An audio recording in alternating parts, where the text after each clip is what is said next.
ఈరోజు నేను చిన్న వర్తమానమును ఇవ్వగోరుతున్నాను. ప్రకటన 12వ అధ్యాయం.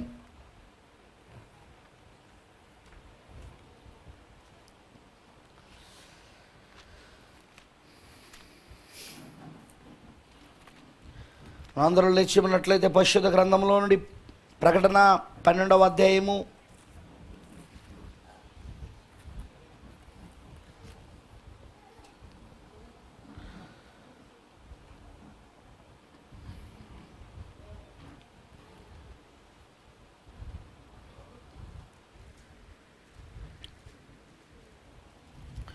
ఒకటో వచనం చదువుకుందాం. అప్పుడు పరలోకమందు ఒక గొప్ప సూచన కనబడెను. అదేదనగా సూర్యుని ధరించుకున్న ఒక స్త్రీ, ఆమె పాదముల క్రింద చంద్రుడును, శిరస్సు మీద 12 నక్షత్రముల కిరీటమును ఉండెను. ఆమె గర్భిణి అయి ప్రసవేదన పడుచు ఆ నొప్పులకు కేకలు వేయుచుండెను. అంతటా పరలోకమందు ఇంకొక సూచన కనబడెను. గమనించండి, పరలోకంలో ఇంకొక సూచన. మొదటిదో గొప్ప సూచన. ఎవరామె? ఒక స్త్రీ సూర్యుని ధరించుకొని, ఆమె పాదముల క్రింద చంద్రుడును, ఆమె శిరస్సు మీద 12 నక్షత్రముల కిరీటం ఉన్నది. ఆమె గర్భిణి అయి ఉన్నది. షీఈస్ ప్రెగ్నెంటెడ్. ఆమె గర్భిణి అయి ఉన్నది. ప్రసవేదన పడుతూ నొప్పులతో కేకలు వేస్తున్నది. 3వ వచనం, అంతటా పరలోకమందు ఇంకొక సూచన కనబడెను. ఇదిగో ఎర్రని మహాఘట సర్పము. ఎవరు? లూసిఫర్, పోపురోము. దానికి 7 తలలను 10 కొమ్ములను ఉండెను. ప్రకటన 13లో ఆ సముద్రంలో నుండి వచ్చిన, ఆ నీళ్ళలో వచ్చిన క్రూరముగానికి 7 తలలను 10 కొమ్ములు ఉన్నాయా లేవా? వినపడతలేదు నాకు. మరి అదేంటి? అది పోపురోమ్ అది. సో ఇప్పుడు ఈ మహాఘట సర్పం ఏంటిది? రోమేనా? ఆమేన్, హల్లెలూయా. 7 తలలను 10 కొమ్ములను ఉండెను. దాని తలల మీద 7 కిరీటములుండెను. దాని తోక ఆకాశ నక్షత్రములలో 3వ భాగం నీడ్చి వాడిని భూమి మీద పడవేసెను. కననేయున్న ఆ స్త్రీ కనగానే ఆమె శిష్యును మృంగివేలనని ఆ ఘటసర్పం స్త్రీ ఎదుట నిలుచుండెను. సమస్త జనములను ఇనుపదండముతో ఏలనయున్న ఒక మగ శిష్యువును ఆమె కనగా, ఆమె శిష్యువు దేవుని యొద్దకును ఆయన సింహాసనం యొద్దకును కొనిపోబడెను. ఆ స్త్రీ అరణ్యమునకు పారిపోయెను. అచ్చట వారు 1260 దినములు ఆమెను పోషించవలనని దేవుడు ఆమెకు ఒక స్థలము సిద్ధపరిచి ఉంచెను. అంతటా పరలోకమందు యుద్ధము జరిగెను. మికాయేలును అతని దూతలను ఆ ఘటసర్పముతో యుద్ధము చేయవలనని ఉండగా, ఆ ఘటసర్పము దాని దూతలను యుద్ధం చేసిరు కానీ గెలవలేకపోయిరు గనుక పరలోకమందు వారికి ఇక స్థలము లేకపోయాను. కాగా సర్వలోకమును మోసపుచ్చుచు అపవాది అనియు సాతాననియు పేరు గల ఆది సర్పమైన ఆ మహాఘట సర్పం పడద్రోయబెడను. అది భూమి మీద పడద్రోయబెడను. దాని దూతలు దానితో కూడా పడద్రోయబడిరి. మరి గొప్ప స్వరము పరలోకమందిలాగా చెప్పటం వింటిని. రాత్రింబగలు మన దేవుని ఎదుట మన సహోదరుల మీద నేరము మోపువాడైన అపవాది పడద్రోయబడి ఉన్నాడు గనుక ఇప్పుడు రక్షణయు శక్తియు రాజ్యమును మన దేవుని ఆయను, ఇప్పుడు అధికారమైన క్రీస్తుదాయను. ఆమేన్. వారు గొర్రెపిల్ల రక్తమును బట్టి తామిచ్చిన సాక్ష్యం బట్టి వారిని జయించున్నారు కానీ మరణం వరకు తమ ప్రాణములను ప్రేమించిన వారు కారు. అందుచేత పరలోకము నివాసులారా ఉత్సహించుడి. భూమి సముద్రమా మీకు శ్రమ. అపవాది తనకు సమయం కొంచెమని తెలుసుకొని బహుక్రోధము గలవాడే మీ యొద్దకు దిగి వచ్చున్నాడని చెప్పాను. ఆ ఘటసర్పము తాను భూమి మీద పడద్రోయబడి ఉండుట చూచి ఆ మగ శిష్యును కనిన స్త్రీని హింసించెను. అందువలన ఆమె అరణ్యంలో ఉన్న తన చోటికి ఎగురునట్లు గొప్ప పక్షిరాజు రెక్కలు 2 ఆమెకి ఇయ్యబడెను.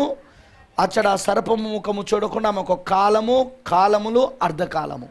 కాలం అంటే 1 సంవత్సరం, కాలములు అంటే 2 సంవత్సరాలు, అర్ధకాలం అంటే అర్ధ సంవత్సరం.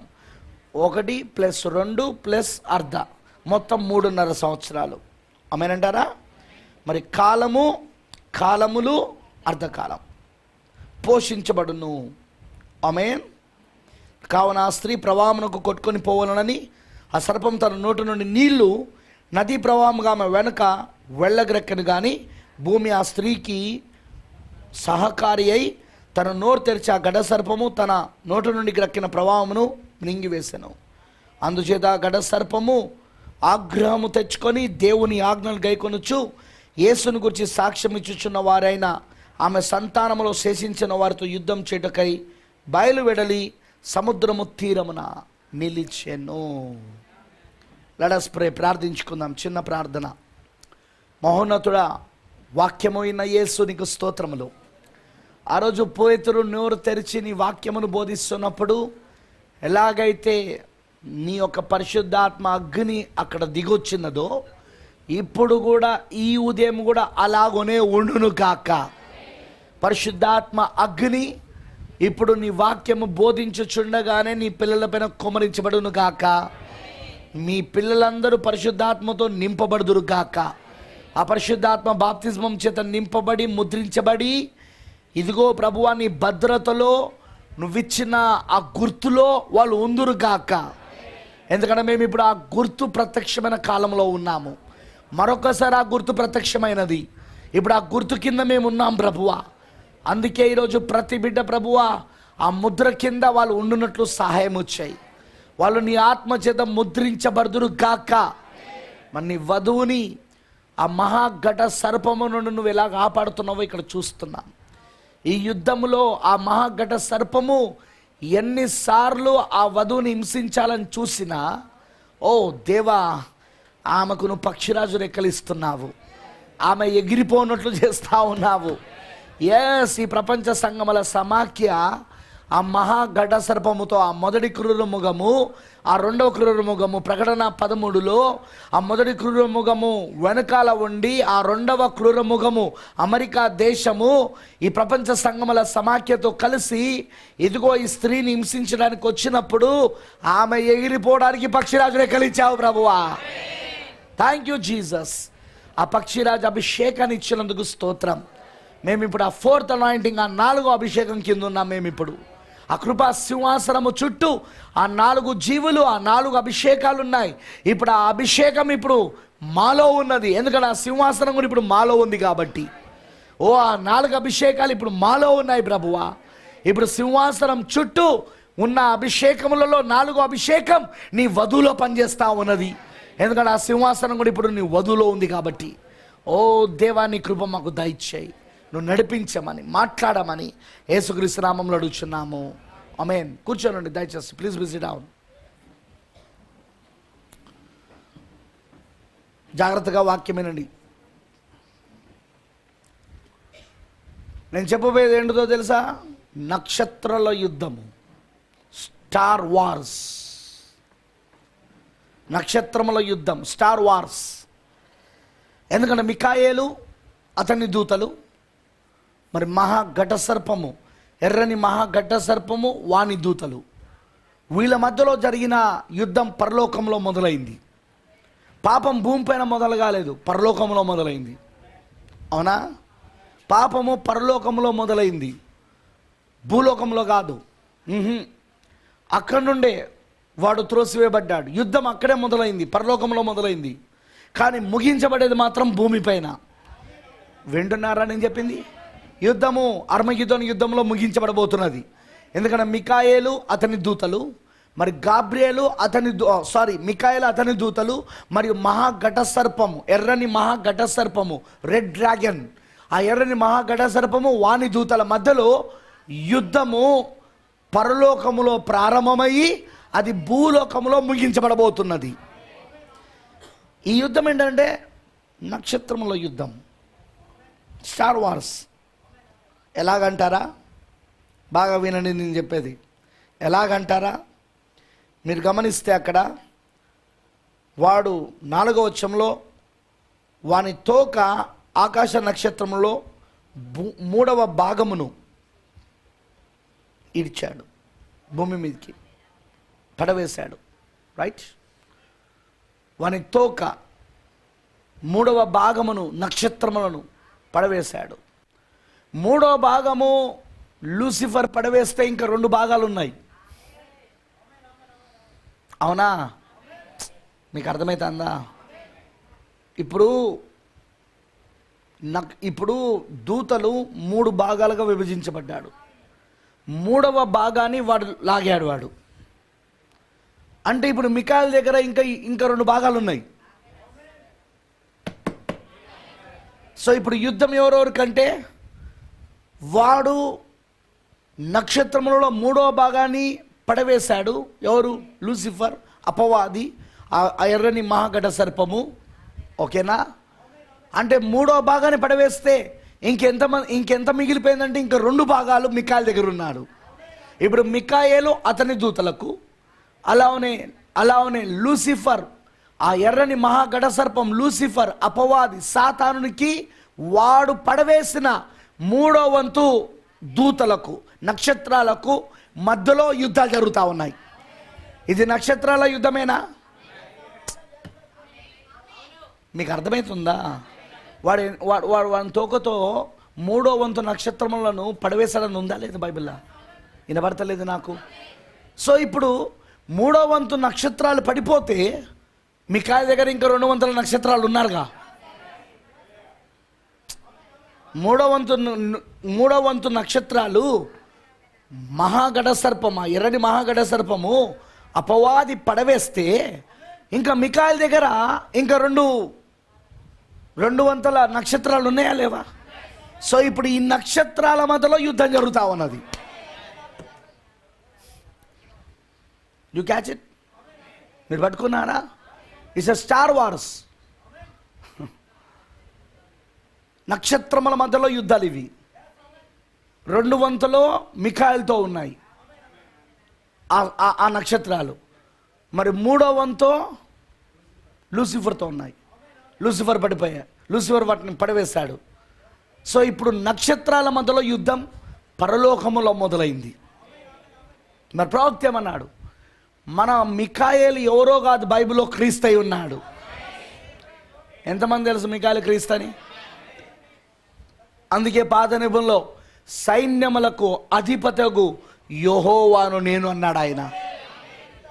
సైన్యములకు అధిపతి. మికాయేలు ఎవరు? పరలోకపు సైన్యానికి అధిపతి. మికాయేలు అతని దూతలు, మికాయేలు అతని నక్షత్రాలు, 2వ వంతు నక్షత్రాలు. 200 నక్షత్రాలు ఉన్నాయి కదా. ఇంకా 3వ వంతు నక్షత్రాలను లూసిఫర్ పడవేశాడు. లూసిఫర్ పక్షమున చేరారు. అవునా? కానీ మిగతా నక్షత్రాలు ఎవరి దగ్గర ఉన్నాయి? ఇప్పుడు మికాయేలు దగ్గర. సో మికాయేలు ఎవరు ఇక్కడ? క్రీస్తు. వింటున్నారా? అందుకే ప్రవక్త అంటాడు, మనము పరలోకములో థియోఫనులో ఉండి యుద్ధం చేశాం. మనం యుద్ధము థియోఫనులో ప్రారంభమైంది, కానీ ముగించబడు మాత్రం భూమిపైన అర్మగిదోనులో. మికాయేలు ఆయన దూతలో మహిమాశరంలో ఉంటారు. అంటే క్రీస్తు ఆయన దూతలు ప్రకటన 19లో మహిమాశరంలో ఉంటారు.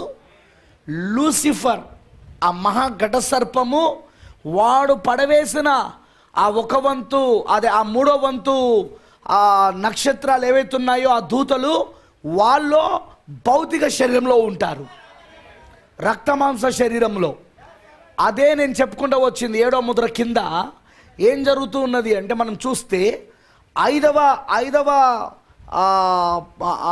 ఐదవ బూర ఊదబడినప్పుడు పాతాళం తెరవబడింది. అవునా?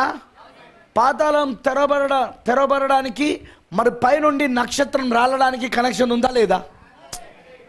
ఎందుకంటే 5వ బూర ఊదబడినప్పుడు ఆకాశము నుండి నక్షత్రం రాలిందా లేదా? మరి ఆ నక్షత్రం ఎవరు? లూసిఫర్. యెషయాలో చూసాం కదా అండి, తేజో నక్షత్రమా వేకువ చుక్క, ఓ లూసిఫర్ నువ్వెట్లు ఆకాశము నుండి పడితివి. ఇది నక్షత్రాల యుద్ధం అని ఎంతమందికి అర్థమైంది? సరే, మనము నక్షత్రాలం కాదా? దానియేలు 12వ అధ్యాయం ప్రకారముగా ఎందరైతే అనేకులను నీతి మార్గమును అనుసరించి త్రిప్పుదురో వారందరూ ఆకాశములో నక్షత్రముల వలె జ్యోతుల వలె పోలి ఉన్నారని చెప్పాడా లేదా? వినబడతలేదు నాకు. సో ఇప్పుడు మనం మికాయేలుతో ఉన్న నక్షత్రాలు మనం. మరి లూసిఫర్, అపవాది సాతానుడు, ఆ ఎర్రని ఘట సర్పం ఎవరైతున్నాడో 7 తలలను 10 కొమ్ములు కలిగిన వాడు, వింటున్నారా? వాడు ఎవరు అంటే వాడు లూసిఫర్. వాని దూతలు ఇప్పుడు, వాని నక్షత్రాలు ఇప్పుడు భూమిపైన శరీరం దాల్చుకొని ఉన్నాయి. మనము మహిమాశరంలో ఉండబోతున్నాం, వింటున్నారా? మరి ముగింపు ఎక్కడ రాబోతుంది యుద్ధానికంటే? అర్మగిదోన్ దగ్గర. ఎక్కడ? అందుకే చెప్పాను నేను, 6-7 పాత్రల మధ్యలో ఏం జరుగుతున్నదంటే, 6వ పాత్ర కుమ్మరించబడినప్పుడు అదిగో కప్పల వంటి 3 అపవిత్ర ఆత్మలు బయలుదేరినాయి. ఒకటో ఘటసర్పము నోటిలో నుండి, ఇంకొకటో క్రూరముఖము నోటిలో నుండి, ఇంకొకటో అబద్ధ ప్రవక్త నోటిలో నుండి బయలువెళ్ళి సర్వలోకమును మోసపుచ్చుచు అర్మగిదోన్ అన్న చోటుకు, ఆ మహాదినమున జరగబోయే యుద్ధమునకు వారిని నడిపిస్తున్నారని బైబిల్ చెప్తుందా లేదా? దాన్ని చూసామా లేదా మనం ఆల్రెడీ? ఆమేన్, హల్లెలూయా. ఇప్పుడు మనం అక్కడికే వెళ్తున్నాం. మనం వీఆర్ గోయింగ్ బ్యాక్ దేర్. మరి ఆ యుద్ధం అక్కడ ఆ అర్మగిదోన్లో ముగించబడబోతున్నది. మనము మన యొక్క థియోఫనులో ఉండి జరిగించిన యుద్ధము, ఇప్పుడు పరలోకములో ఉన్నప్పుడు థియోఫనులో ఉండి జరిగించిన యుద్ధము, ఇప్పుడు అర్మగిదోనులో మహిమాశరంలో ఉండి దాన్ని ముగించబోతా ఉన్నాం మనం. అర్థమైన వాళ్ళందరూ ఆమని చెప్పండి. That is what happening. అదే ఇప్పుడు జరిగేది. మరి ప్రవక్త చెప్పినట్టుగా మనము ఎన్నడూ పోరాడనటువంటి అతి గొప్ప పోరాటంలో ఉన్నాము. ఎందుకంటే లూసిఫర్కి సమయం కొంచెమే ఉన్నదని వాడు గ్రహించాడు. ఇప్పుడు వాడు చాలా బహుక్రోధముతో బయలుదేరాడు. హల్లెలూయా. వాడిప్పుడు సర్వలోకమును మోసపుచ్చుచు వాడిప్పుడు ఆ మహాదినమున జరగబోయే యుద్ధమునకు ప్రజలందరినీ నడిపిస్తా ఉన్నాడు ఇప్పుడు అక్కడికి. హల్లెలూయా. అందుకే ఇప్పుడు వీళ్ళకు తెలియకుండానే, ఇప్పుడున్న ఈ సంఘములకు, ఇప్పుడున్న ఈ యొక్క దేశాలకు, వీళ్ళెవ్వరికీ తెలియకుండానే ఇప్పుడు వాళ్ళను ఈరోజు అపవాది మోసపుస్తే ఎక్కడికి నడిపిస్తున్నాడంటే అర్మగిదోనికి. అందుకే మనం ఏం చూస్తున్నామంటే, రోజు ఒకరి మీద ఒకరు దాడి చేసుకోవడానికి కావలసిన టెక్నాలజీ పెంచుకుంటూ వారు కొత్త ఆయుధాలను తయారు చేస్తున్నారా లేదా? ఒకరి మీద ఒకరు యుద్ధం తయారు చేస్తూ, వాళ్ళు ఆ సమ్మిట్లో ఉండి మేము అణు ఆయుధాలను తయారు చేయమని చెప్తూనే ఉన్నారు. మళ్ళీ వెళ్ళి ఎవరికి వాళ్ళు ఆయుధాలు తయారు చేస్తూనే ఉన్నారు, అణు ఆయుధాలను తయారు చేస్తూనే ఉన్నారు. మరి రోజు శక్తివంతమైన ఆయుధాలు, అంతకు ముందున్న ఆయుధాల కంటే శక్తివంతమైనవి, ఆ టెక్నాలజీని పెంచుతూ వాళ్ళు రోజు ఆయుధాలను తయారు చేస్తూ ఉన్నారు. ఎందుకు? ఆ మహాదినమున జరగబోయే, ఆ ప్రభోక దినమున జరగబోయే యుద్ధం కొరకు సాతానుడు వాళ్ళందరినీ మోసపుస్తున్నాడు. అందుకే ఈ రోజున చూడండి, ప్రపంచ దేశాలన్నీ పైకి మాత్రమే మేమంతా కలుస్తున్నాము, మేమంతా సంతకం పెడుతున్నాము శాంతి ఒప్పందాలపైన, ఇక మేము ఎలాంటి అణు ఆయుధాలను తయారు చేయము అని అంటున్నారు, మళ్ళీ చేస్తూనే ఉన్నారు. ఆ ఒప్పందాలను వాళ్ళే ఉల్లంఘిస్తున్నారు, వాళ్ళే దాన్ని చేస్తూనే ఉన్నారు. ఇవన్నీ ఏంటిది అంటే, మనకు లేఖనంలో ప్రవక్త చెప్పినట్టుగా, బైబిల్లో మన ప్రవక్త ఏదైతే చెప్పి ఉన్నాడో ఆ ముద్రల కింద, అందులో ఆ మహాదినమున జరగబోయే యుద్ధం కొరికే అవన్నీ ఇప్పుడు వెళ్తూ ఉన్నాయి. వింటున్నారా నేను చెప్పింది?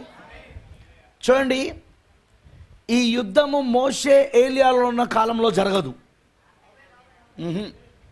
ఎందుకంటే మోషే ఏలియాలు కూడా మొత్తం ప్రపంచాన్ని తెగుల చేత బాధిస్తారు. బైబిల్ చెప్తుందా లేదా? వారు నీరును రక్తంగా మారుస్తారు, వారు వర్షం పడకుండా ఆపుతారు, నానా రకముల తెగుళ్ళ చేత భూమిని బాధిస్తారు. ఎవరు? మోషే ఏలియాలు. ప్రకటన 11లో. కానీ ప్రకటన 11లో మోషే ఏలియాల పరిచర్యల సమయంలో జరగదు ఈ అర్మగిదోను యుద్ధం. వాళ్ళ పరిచర్య అయిపోయాక జరుగుతుంది. అర్థమైన వాళ్ళందరూ ఆమె చెప్పండి. వాళ్ళ పరిచర్యలో ఏ హింసలైతే ప్రపంచం ఎదుర్కొంటుందో, ఏ శ్రమలను, ఏ తెగుళ్లను, ఏ బాధలను, ఎందుకంటే భూనివాసులందరూ బాధించబడ్డారని ఉంది బైబిల్లో. ఎవరు? మోషే ఏలియాల యొక్క పరిచర్య ద్వారా భూనివాసులందరూ బాధించబడ్డారు. అవునా? వారి నోటిలో నుండి వచ్చే ఆ వాక్యం, ఆ అగ్ని, పలకబడిన మాట తన శత్రువులను దహించి వేస్తూ ఉంది. అది ఇజ్ ఇట్ రైట్? అవునా కాదా? ఆ పరిచర్య వాళ్ళు కలుగున్నారు. పలకబడిన మాట ఒక పరిచర్య, మూడో ఈడిపి ఒక పరిచర్య, థర్డ్ పుల్ మినిస్ట్రీ. దాని ద్వారా వాళ్ళు భూమిని బాధిస్తారు. అయితే అది మూడో ప్రపంచ యుద్ధం కాదు. అది నిజంగా శ్రమల కాలం కూడా కాదు. అది ఎందుకంటే దాని తర్వాత వస్తుంది అసలైనది. అది మోషే ఏలియాల ద్వారా మాత్రమే తీసుకురాబడుతున్న శ్రమలు అవి. కానీ దాని తర్వాత దేవుడు తన పాత్రలను కుమ్మరించడం మొదలుపెట్టినప్పుడు, ఆర్మగెద్దోను యుద్ధం జరుగుతూ ఉన్నప్పుడు, అప్పుడు ఉంటుంది భయంకరమైన కార్యాలు. ప్రవక్త చెప్పినట్టుగా మనిషి బ్రతుకుండగానే కుళ్ళిపోతాడు. ఆకాశ పక్షులు వచ్చి వాడు బ్రతుకుండగానే వాడిని పీక్కొని తింటాయి. భూజంతువులు వచ్చి వాడు బ్రతుకుండగానే వాడిని పీక్కొని తినేస్తాయి. అలా ఉన్న మనకు ప్రకటన 19లో భూరాజుల మాంసము, శాస్త్రాధిపతుల మాంసము, గొప్పవారేమి, కొద్దివారేమి, ధనికులేమి, పేదవారేమి అందరూ ఆకాశ పక్షులకును భూజంతువులకును ఆహారముగా మారారని, అవి కడపార భుజించాయని బైబిల్ చెప్తా ఉన్నది. అది ఎలా సాధ్యం బ్రదర్ అంటే, ఇప్పుడు తయారు చేస్తున్న ఈ బయాలజికల్ విపన్స్, రసాయనపు ఆయుధాలు ఏవైతున్నాయో, ఈ వైరస్లు ఏవైతున్నాయో, ఇవన్నీ కొత్త కొత్త వైరస్లు మనిషిని బ్రతుకుండగానే కుళ్ళిపెట్టడం చేస్తాయి. ఈ కరోనా వైరస్ శాంపుల్ మాత్రమే. ఇది శాంపుల్, అసలైన దానికి శాంపుల్ అన్నమాట. ఎందుకంటే వధువు ఉన్నప్పుడు అవి జరగవు కదా, అవి జరగడానికి కూడా వీల్లేదు. వధువు వెళ్ళిపోవాలి. అక్కడ 1,44,000 మంది యూదులలో రక్షించబడుటకు మోషే ఏలియా పరిచర్యలు జరగాలి. 3.5 సంవత్సరాలు దానియేలు 70 వారంలోని చివరి అర్థం వాళ్ళకు జరగాలి. మళ్ళీ మోషే ఏలియాల ద్వారా కూడా బాధించబడాలి. భూజనులు వాళ్ళు ప్రపంచాన్ని బాధిస్తారు. అవునా? ఆ తర్వాత క్రూరముఖం వాళ్ళని చంపాలి. వారి శవములు 3.5 రోజులు ఆ వీధిలోనే ఉండిపోవాలి. 3.5 రోజుల తర్వాత జీవాత్మ వచ్చి వారిని లేపి ఎత్తబడిలోనికి తీసుకెళ్ళాలి. అదే చివరి ఎత్తబడుటైగా ఫైనల్ సిక్స్త్ ర్యాప్చర్, 6వ ఎత్తబడుట. కొత్త నిబంధనలో 3వ ఎత్తబడుట. ఆ ఎత్తబడుటతో ఎత్తబడులు అయిపోయినాయిగా. మీకు అర్థమైందని చెప్పింది. ఆ మోషే ఏలియాలు ఎత్తబడాలి. అప్పుడు ఉగ్రత పాత్రలు దేవుడు కుమ్మరించడం మొదలుపెట్టాలి. ఆ 7 పాత్రలు కుమ్మరించబడడం మొదలు కావాలి. అర్మగిద్దోను మొదలు కావాలి. అర్మగిద్దోను యుద్ధము, అవన్నీ ఆల్ దోస్ థింగ్స్ అవన్నీ జరుగుతుంటాయి. అప్పుడు స్నేహితులారా, నేను చెప్పేది ఒకటే, నేను చెప్పగోరుతున్నది ఒకటే. ఇప్పుడు లేఖనములో చెప్పుతున్నట్లుగా, వాక్యములో బోధిస్తున్నట్లుగా ఈరోజు మనం ఆ యుద్ధానికి సిద్ధపడుతున్నాం. మనం ఇవి నక్షత్రముల యుద్ధం. ఇవి మికాయల దగ్గర 200 నక్షత్రములు మనమే, వధువే. హల్లెలూయా. మరి లూసిఫర్ దగ్గర అదే ఆ ఎర్రని ఆ గడ సర్పము దగ్గర, మహాగడ సర్పము దగ్గర వాడు పడవేసిన ఆ 3వ వంతు నక్షత్రములో ఇప్పుడు అవి మానవ శరీరంలోనికి దూరుతూ ఉన్నాయి. పాతాళం తెరవబడింది కదా అండి. పాతాళంలో ఉన్న ఆత్మలని ఇప్పుడు ఎవరిలో దూరుతూ ఉన్నాయి? ఇప్పుడు మానవ శరీరంలో ఉంటున్నాయా? ఇప్పుడు ఆ శరీరం వెనకాలలో వాటిని మనం గమనించాలని చెప్పానా లేదా నేను? ఎందుకంటే ఇప్పుడు ఆ యుద్ధంలో ఎలా ఉంటుందో పౌలు గారు రాశాడా? 6వ అధ్యాయంలో ఎఫెసీ 6లో రాశాడా లేదా? 4 కేటగిరీస్ చెప్పాడు అక్కడ. చెప్పాడా? 4 కేటగిరీస్, 4 తరగతులు చెప్పాడు ఆయన. అవునా? ఆ దురాత్మ సమూహములతో మనం పోరాడుతున్నామని, ఈ లోక నాదులతో, అధికారులతో మనం పోరాడుతున్నామని. అంటే మనం పోరాడుతున్న శరీరంతో కాదు, కానీ శరీరం వెనకాల ఉన్న దయ్యాలతో. ఎందుకంటే ఆ దయ్యము, ఆ పాతాళంలో ఉన్న దయ్యము ఇప్పుడు వారిలో శరదారై ఉన్నది. సార్ మీకు అర్థమవుతున్నదా? అందుకే ఇది నక్షత్రముల యుద్ధం, స్టార్ వార్స్. హల్లెలూయా. ఇది నక్షత్రముల యుద్ధం ఇది.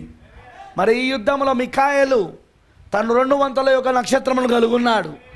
మరి లూసిఫర్ ఘటసర్పము, ఆ ఎర్రని ఘటసర్పము 3వ వంతు నక్షత్రములను వాడు కలుగున్నాడు. మరి నక్షత్రముల మధ్యలో ఇప్పుడు యుద్ధాలు జరుగుతూ ఉన్నాయి. మరి వీళ్ళిద్దరు ఇప్పుడు ఫేస్ టు ఫేస్, ముఖాముఖిగా అర్మగీదంలో కలుసుకోబోతున్నారు. మరి అర్మగీదంలోనే ఇక అది చివరి యుద్ధంగా ఉండబోతున్నది. మరి దానికోసమే దేవుడు మనల్ని ఈరోజు సిద్ధపరుస్తా ఉన్నాడని మీకు తెలుసా? దేవుడికి మహిమ కలుగును గాక. దానికోసమే దేవుడు ఈరోజు మనల్ని అందరూ నడిపిస్తున్నాడని మీకు తెలుసా? That's right. అందుకే ఈరోజు మనం వాక్యంగా మారుతున్నాం. అందుకే మనం ఇప్పుడు క్రీస్తు పోలికలోనికి మారుతున్నాం, క్రీస్తు స్వరూపంలోనికి మారుతున్నాం. అందుకే ఇప్పుడు ఆయన పూర్తిగా తనను తాను మనలో కుమ్మరించుకుంటున్నాడు. పూర్తిగా ఆయన తనను తాను మనలో కుమ్మరించుకుంటున్నాడు. ఇప్పుడు క్రీస్తు వధువు రూపంలో ఉన్నాడు. ఇప్పుడు క్రీస్తు ఎక్కడున్నాడంటే వధువు రూపంలో, వధువులో కుమ్మరించుకుంటున్నాడు. ఆమేన్, హల్లెలూయా. మరి ఆ యుద్ధానికి మనల్ని సిద్ధపరుస్తూ ఉన్నాడు. ఆమేన్, హల్లెలూయా. మనం ఇప్పుడు అక్కడికి వెళ్ళబోతున్నాం. మనం ఇవన్నీ సార్ మీకు అర్థమవుతున్నదా? అర్థమైన వాళ్ళందరూ ఆమె చెప్పండి. నిజంగా ఇప్పుడు దేవుడు ఆ కార్యములు మన జీవితంలో జరిగిస్తూ ఉన్నాడు ఆయన. అందుకే ఈ పోరాటం ఇప్పుడు ఆత్మీయ పోరాటం. ఇది ఆత్మీయ పోరాటం, ఇది స్పిరిచువల్ వార్, ఇది ఆత్మ సంబంధమైన పోరాటం. ఈ పోరాటంలో గెలిచేది నువ్వు కాదు, నీలో ఉన్న వాక్యం. బ్రతమానం అంటాడు, నువ్వు గెలవవు లూసిఫర్ని, కానీ నీలో ఉన్న వాక్యం గెలుస్తుంది. నీలో ఉన్న వాక్యమే దానిపైన విజయం సాధిస్తుంది. అందుకే ఈరోజు మనం దేంతో నింపబడాలంటే వాక్యముతో నింపబడాలి, వాక్యముతో అభిషేకించబడాలి, వాక్యముతో నడిపించబడాలా. మనం ఇప్పుడు ప్రతిదీ వాక్యమై ఉండాలి. ఇప్పుడు మన ప్రతిదీ కూడా మనం చేసేది వాక్యమై ఉండాలి. మనం లక్ష్యాలు వాక్యమై ఉండాలి. మనం పూర్తిగా వాక్యముగా మారిపోవాలి మనం. ఆమేన్, హల్లెలూయా. ఎందుకంటే ఇప్పుడు ఈ శరీరం వాక్యంగా మారుతా ఉన్నది. ఇప్పుడు this body is becoming the word. ఇప్పుడు ఈ శరీరం వాక్యంగా మారుతా ఉన్న సమయంలో ఉన్నాం. ఆమేన్, హల్లెలూయా. అందుకు క్రీస్తు ఏం చేస్తున్నాడు? తనను తాను కుమ్మరించుకుంటున్నాడు. Is filling us. ఆయన మనల్ని నింపుతున్నాడు. ఆయన తనతో నింపుతున్నాడు. ఆయన తనను తాను ఇచ్చుకుంటున్నాడు మనకు. తనకు తాను ఆయన పూర్తిగా మనకు అప్పగించుకుంటున్నాడు ఆయన. ఆమేన్, హల్లెలూయా. అది ఎలాగంటే రూతు, ఆమేన్, 6 కొలతల యవలను మాత్రమే ఇచ్చాడు. ఎందుకు 7వది ఇయ్యలేదు బోయాజ్ కాలంలో? ఎందుకంటే 7వది ఆయనే తనకు తాను ఇచ్చుకుంటున్నాడు ఆయన. ఇప్పుడు క్రీస్తు 7వ ముద్ర. 7వ ముద్రలో క్రీస్తు ఏం చేస్తున్నాడు? తనను తాను వధువుకి ఇచ్చుకుంటున్నాడు ఆయన. 7వ ముద్రలో, ప్రకటన 10లో 7వ ముద్రలో క్రీస్తు తనను తాను వధువుకి ఇచ్చేసుకుంటున్నాడు ఆయన. తన వధువులో కుమ్మరించేసుకుంటున్నాడు ఆయన. ఓ గ్లోరీ, హల్లెలూయా. అందుకే ఆయన అంటున్నాడు, ఇకను యుద్ధము చేసేది మీరు కాదు, ఇది యుద్ధం యెహోవాది. మీరు కాదు గెలిచేది నేను. అక్కడ మీలో ఉన్న వాక్యముగా నేను వాడిని గెలుస్తాను. లూసిఫర్ని గెలిచేది మనలో ఉన్న వాక్యం. హల్లెలూయా.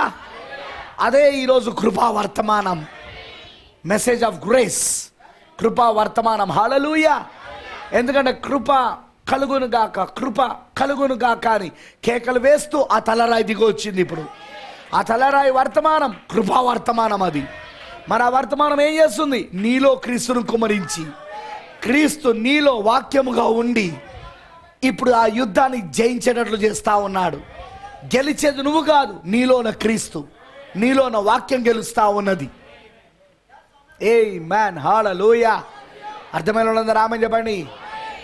అందుకే ఈరోజు క్రీస్తు తన వధువులో ఉండి ఈ యుద్ధం చేస్తున్నాడు. క్రీస్తు తన పెళ్లి కుమార్తెలో ఉండి లూసిఫర్ని జయిస్తున్నాడు. లూసిఫర్ తీసుకొచ్చే శోధనలను, వాడు తీసుకొచ్చే శ్రమలను, నిందలను, అవమానాలను, ప్రతి దానిపైన అత్యధిక విజయాన్ని ఆ వధువుకి ఇస్తా ఉన్నాడు ఆయన. ఎక్కడుండి ఇస్తున్నాడు? ఆమెలో ఉండి ఇస్తున్నాడు. వాక్యముగా ఆమెలో ఉండి జరిగిస్తూ ఉన్నాడు. అందుకే పౌలు గారు చెప్పినట్లుగా ఇకను జీవించువాడు నేను కాదు, క్రీస్తు యేసే నాలో జీవిస్తూ ఉన్నాడు అన్నాడు. ఆమేన్, హల్లెలూయా. ఇప్పుడు ఆ స్థితికి వధువు వచ్చేసింది. ఇప్పుడు 2021లో ఆ స్థితికి వధువు ఇంకా పూర్తిగా వచ్చేస్తుంది. ఆ యుద్ధము చేయడానికి ఆమె సిద్ధపడుతుంది. ఆమెకు అర్థమైపోతుంది ఇది నాది కాదు, ఇక ఆయిందే అని. హల్లెలూయా. బైబిల్ అంటుంది ఊర్క నిలుచుండి దేవుని మహిమను చూడుడి అని. దేవుడు నిజంగా ఊరికే నిలుచుండి ఆయన మహిమను చూపిస్తా ఉన్నాడు ఈ కాలంలో. ఆమేన్, హల్లెలూయా. ఎంతమందికి అర్థమైంది నేను చెప్తున్నది? బ్రదర్, సిస్టర్, నువ్వు ఎప్పుడు ఇలాగో చెప్పు దేవునితో, నా హృదయాన్ని తెరిచాను యేసయ్యా, నాలోకి నువ్వు రా, నా సొంత ఆలోచనలు తీసివై, నాలో ఉన్న శరీరాశ, నేత్రాశ, జీవబ్డమమును పూర్తిగా బయటికి వెళ్ళగొట్టి నీ వాక్యాన్ని పూర్తిగా నాలో కుమ్మరించు ప్రభువా. నీ ఆలోచన, నీ వాక్యమే నా ఆలోచనగా ఉండాలి, నీ వాక్యమే నా లక్ష్యముగా ఉండాలి, నీ వాక్యమే నా ప్రవర్తనగా ఉండాలి, నీ వాక్యమే నా మార్గముగా ఉండాలి, నీ వాక్యమే నా క్రియలుగా ఉండాలి. అంతగా నువ్వు నాలో కుమ్మరించుకో యేసయ్యా అని ప్రార్థన చేయి. నువ్వు ఎప్పుడు అని అడుగు, నాలో నీకు ఆయాసకరమైనది ఏమైనా ఉంటే చూపించు ప్రభువా అని. ఎప్పుడు ఇలా అనుకోకు, నేను నీతిమంతుడిని, నేనేం తప్పు చేస్తలేను, నేను నీతిమంతురాల్ని, నాకేం తప్పు లేవు, అట్లా అనుకోకు. నువ్వు ఎప్పుడు ఇలాగనుకో, ప్రభువా నా నీతి కాదు నీ నీతి నాకు కావాలి, నీ నీతితో నన్ను నింపు ప్రభువా, నీ నీతితో నన్ను నీతిమంతుడిగా, నీతిమంతురాలుగా చేయి ప్రభువా, నీ నీతితో నన్ను నడిపించు ప్రభువా. నా నీతి కాదు నీ నీతి కావాలా నాకు. హల్లెలూయా. అలా నువ్వు నాలో కుమ్మరించుకో యేసయ్యా. నేను నీకు పూర్తిగా సరెండర్ అవ్వడానికి రెడీగా ఉన్నాను. ఎప్పుడు నీకు సరెండర్ అవుతూనే ఉంటా నేను, అంటే నీకు ఎప్పుడు నేను లోబడుతూనే ఉంటా, ఎప్పుడు నీకు నేను లొంగిపోతూనే ఉంటా. ఇక సరెండర్ అంటే లొంగిపోవడం. నీ వాక్యానికి, సంపూర్ణమైన అధికారానికి నేను లోబడతానా ప్రభువా, నేను లొంగిపోతానా ప్రభువా అని సమర్పించుకో దేవుడికి. ఎల్లప్పుడూ ఆ పని చేయి. ఎల్లప్పుడూ ఒకటే చెప్పు, నీ చిత్తం కాకుండా వేరే ఏది నా జీవితంలో జరగద్దు. పరలోకమందు నీ చిత్తం ఎలా నెరవేర్పు జరిగినో భూమి మీద నా జీవితంలో కూడా అలాగునే జరుగును గాక. అదే ప్రార్థన ఉండాలి. ఇక వేరే ప్రార్థన ఉండకూడదు. వింటున్నారా? ఎందుకంటే దేవుని చిత్తమును జరిగించేదే వధువు. ట్రై టు అండర్స్టాండ్, పట్టుకోవడానికి ప్రయత్నించండి. దేవుని చిత్తాన్ని జరిగించేదే వధువు. అంటే వధువు అంటే ఎవరు? దేవుని చిత్తాన్ని జరిగిస్తుంది, అంతేగా. మరి వధువుగానే ఎవరు? వెధవలు ఎవరు? దేవుని చిత్తాన్ని చెయ్యని వాళ్ళందరూ వెధవలు. మరి దేవుని చిత్తం ఏంటిది? ఈ వాక్యం.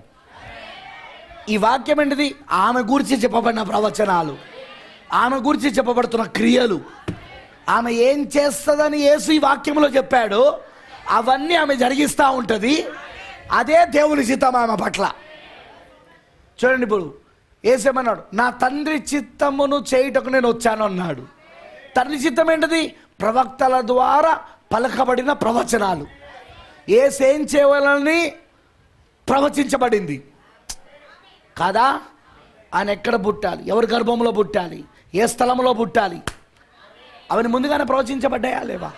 ఆయన ఎక్కడ పెరగాలి, ఆయన ఏ ఊర్లో పెరగాలి, ఆమేన్, ఆయన ఎప్పుడు బాప్తిస్మం తీసుకోవాలి, ఆయన ఎప్పుడు పేదలకు సువార్త చెప్పాలి. ఓయ్ వింటున్నారా? అవన్నీ ప్రవక్తల ద్వారా ప్రవచించబడ్డాయా లేవా? అదే ఆయన తండ్రి చిత్తము. దాన్ని నెరవేర్పు చేయడానికే నేను వచ్చానన్నాడు ఆయన. లోరై హల్లెలూయా. ఈరోజు వధువు కూడా తండ్రి చిత్తాన్ని జరిగిస్తూ ఉంటుంది, యేసు చిత్తాన్ని జరిగిస్తూ ఉంటుంది. ఏంటిది యేసు చిత్తం? తండ్రి చిత్తం. ఆమె గురించి ఏదైతే ఇక్కడ ప్రవచనాలు ఉన్నాయో ఆమె గురించి ఏదైతే ఇక్కడ ముందుగానే దేవుని యొక్క పరిశుద్ధ ప్రవక్తల ద్వారా అనేక మంది జీవితాలలో ఛాయలుగా నీడలుగా చూపించబడిన ఆ జీవితంలోని ప్రవచనాల ద్వారా ఇప్పుడు ఆమె నిజ రూపములో ఉండి వాటిని నెరవేర్పు చేస్తూ ఉంటుంది ఆమె. నేను చెప్పానుగా, రూతు ఓర్పలాగా ఎందుకు ప్రవర్తించలే? రూతు ఓర్పలాగా ఎందుకు నిర్ణయం తీసుకోలేదు? ఓర్ప లోకమును ప్రేమించి తిరిగి తన స్వజనుల దగ్గరికి వెళ్ళిపోయింది, అతను ముద్దు పెట్టుకొని వెళ్ళిపోయింది, రైట్? కానీ రూతు ఏమన్నది? నీ జనులే నా జనులు, నీ దేశమే నా దేశం, నీ దేవుడే నా దేవుడు, నువ్వు ఎక్కడైతే పాతి పెట్టబడతావో నేను కూడా అక్కడే పాతి పెట్టబడతా. వై? She's the bride. ఆమె ఈ కాలంలో ఉన్న వధువుకి ఛాయ, నీడ ఆమె. సో నీడనే ఎలా ఉంటే మన నిజ రూపం ఎలా ఉంటుంది? ఒక బానిస బాలికగా ఉన్న ఎస్తేరు హదస్స అంటే సంతోషకరమైనది, ఎస్తేర్ అంటే స్టార్, నక్షత్రం, సంతోషకరమైన నక్షత్రము, ఆనందకరమైన నక్షత్రము హదస్స. ఏ మ్యాన్, ఆ ఎస్తేరు బానిస జీవితంలో ఆమె జీవిస్తూ ఉన్నది. అవునా కాదా? ఆమె తన స్వదేశంలో ఉందా? ఆమె తన సొంత ప్రభుత్వంలో ఉందా? లేదు. ఆమె ఉన్నది ఎక్కడ అంటే ఆమె ఉన్నది బానిస దేశంలో ఉంది, బానిసత్వంలో ఉంది ఆమె. కానీ బానిస బాలిక ఉన్న ఈమె ఎక్కడికి వెళ్ళబోతుందో తెలుసా? సింహాసనం పైకి, రాజుగా సింహాసనం పైకి వెళ్ళబోతున్నది. అవునా కాదా? రాజుకు భార్యగా మారబోతా ఉన్నది. ఎందుకు దేవుడు అలా పెట్టాడు ఆ స్టోరీ అంటే, ఇగో ఇక్కడున్న వధువు కోసం. ఇవన్నీ దేవుడు ఏం చేస్తున్నాడు అంటే, ఇక్కడున్న వధువుకి వాటిని నెరవేర్పు చేస్తా ఉన్నాడు ఆయన ఇప్పుడు. అందుకే నేను ఒకటి చెప్తాను, ఈ వధువు ఇలాగునే ఉండవలనని ఆయన రచించిన రచన ప్రకారము, ఆ గొప్ప నాటకం ప్రకారము ఇప్పుడు జరుగుతుంది. ఈ వధువు ఇలానే ఉంటుంది అంతే. ఇక మీకు అర్థమైందని నేను చెప్పింది. ఈ వధువు ఇలానే ఉంటుంది అని ఆ గొప్ప నాటకములో ఆ గొప్ప దర్శకుడు, ఆ గొప్ప రచయిత అలా రచించి పెట్టాడు. ఆయన అలా రచించి పెట్టాడండి, వధువు అలానే ఉండాలి. ఇక వెధవలందరూ వధువు అని చెప్పుకుంటే వధువు అయిపోరు. పక్షిరాజు బొమ్మలు వేసుకున్నంత మాత్రం వధువు అయిపోతారా? పక్షిరాజులు అయిపోతారా? చేసే పనులను విధవ పనులు పెట్టుకొని car car car car car car. వధువు ఎలా ఉండాలనో, ఆమె క్రియలు ఎలా ఉంటాయో ఆల్రెడీ బైబిల్లో ప్రవచించబడింది. దాన్ని నెరవేర్పు చేయడమే దేవుడు ఆమెకి ఇచ్చిన అభిషేకం, పరిశుద్ధాత్మ బాప్తిస్మం. దాన్ని నెరవేర్పు చేస్తూ ఉంటుంది ఆమె. ఏసేమన్నాడు? యెషయా 61:1 తీసి ఆ గ్రంథం చుట్టూ ఆయనకి ఇచ్చినప్పుడు సమాజ మందిరంలో యెషయా 61:1 తీసి, ఆయన యెషయా 1 తీయలేదు, ఆయన యెషయా 7:14 తీయలేదు, ఆయన యెషయా 9:6 తీయలేదు. ఎందుకంటే అవన్నీ 30 సంవత్సరాల క్రితమే నెరవేర్పు జరిగినాయి. హల్లెలూయా. ఆయన యెషయా 40 తీయలేదు, ఎందుకంటే తనకన్నా ముందు పంపబడిన ప్రవక్త ఉన్నాడు అక్కడ. ఎవరు? బాప్తిస్మం ఇచ్చి యోహాను. యెషయా 40లో లేడా అండి? అరణ్యంలో కేక వేస్తాడని. అమనండారా? యెషయా 40 తీయలేదు ఆయన. హల్లెలూయా. యెషయా 53 కూడా తీయలేదు. యెషయా 53 ఏంటిది? ఫ్యూచర్ మినిస్ట్రీ, 3.5 సంవత్సరాల అంతంలో జరగబోతున్న పరిచర్య. ఏంటిది? ఆయన అక్కడ దెబ్బలు పొందుకోబోతున్నాడు.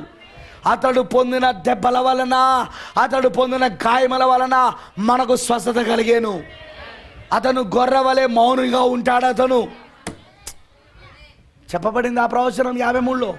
అది కూడా తీసి చదవలేదు, కరెక్ట్గా ఏది తీసి చదివాడు ఆయన?